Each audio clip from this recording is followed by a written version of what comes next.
This time on Under the Classic Rock, we head to the middle to explore Kansas. Kansas is known for wheat production. No, not the state, the classic rock band. I got to tell you one thing.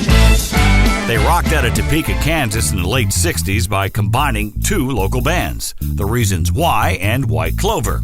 Numerous name changes and personnel changes came about heading into the 70s, with the final lineup settled on in 1973. Steve Walsh, keyboards and vocals. Robbie Steinhardt, violin. Kerry Livgren, guitar, keyboards. Rich Williams, guitar. Phil Ehart, drums. And Dave Hope on bass. They set their sights on being a supergroup. Problem was, they were in the middle of nowhere. In 1972, there were no big-time agents or internet connections in Topeka, Kansas showing them the way to stardom. So they just grinded it out with one-night stands playing anywhere under the name of Saratoga. And now she's gonna die. While playing locally, performing sets of progressive rock covers, Saratoga started including originals from guitarist Kerry Livgren. Along with the new originals, the band started taping their shows for the purpose of sending out demos to management companies. One of those tapes landed on the desk of Don Kirshner, who started his own record company after a string of mega hits with the Monkees and the Archies.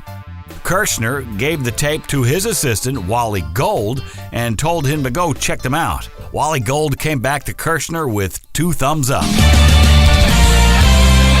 One change came next, the name. The band had used the name Kansas on and off since the late 60s. When the Kirshner deal came into play, they switched the name permanently. And now the band Kansas was off recording for Kirshner. Time to roll on down the road. The first 3 albums, self-titled Kansas, Song for America, and Mask, did very little on the charts, but the band did start to gain a cult following due to heavy promotion from Kirshner and one-night stands. In 1976, as they were finishing their 4th album, Left Overture in Louisiana, Kerry Livgren came in with just one more song. It was the song that would change their lives. Carry on my wayward son. There'll be peace when you are done. Lay your weary head to rest. In 1977, when Carry On Wayward Son was released, Kansas took off like a rocket. No more rock clubs with beer bottle fights. They were off to the big time, selling out arenas in the US, Europe, and Japan. Then came another huge selling project that the band recorded in Nashville and at the legendary studio In the Country in Louisiana. The first release from the new album in 1977 was the title track, Point of No Return.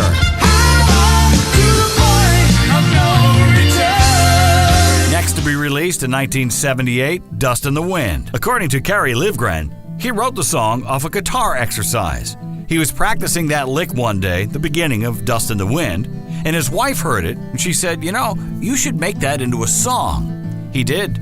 It was the band's biggest hit. Dust in the wind. After Dust, the band released a live album called Two for the Show. It sold millions. It was compiled of shows from 1977 and 78, and fans loved it. Now, if you were not following the band's every move and release, Dust in the Wind was just about it for Kansas. If you were a Kansas follower, cult follower I should say, the band kept rolling on. As of 2017, they're still releasing more new material. But to most fans, People of the South Wind was the last from Kansas. Like I said, if you love the Kansas sound, you stayed with them through the 80s with Hold On.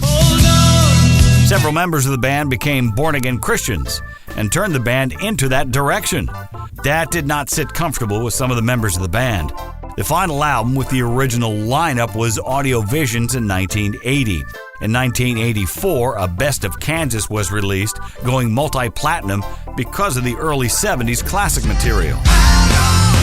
And then in 1981, the front showman, Steve Walsh, he finally left. As with many of the classic rock bands of the 60s, 70s, and 80s, lucrative branding was developed so bank accounts could keep full, and the bands played on. Sometimes even without any original members in the band like Iron Butterfly.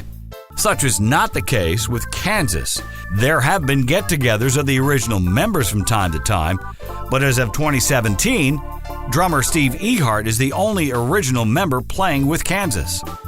Some true and false about the Kansas band before we go dark for this episode. False. Carry On Wayward Son was not the most played song on classic rock radio in 1995. It was number 2. And true.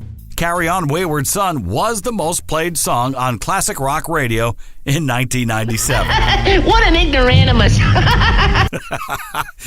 Sorry, I couldn't resist. You can help support the show by subscribing on iTunes and going to my website, BillHemberger.com. Thanks a lot for listening and downloading Under the Classic Rock. See you next time.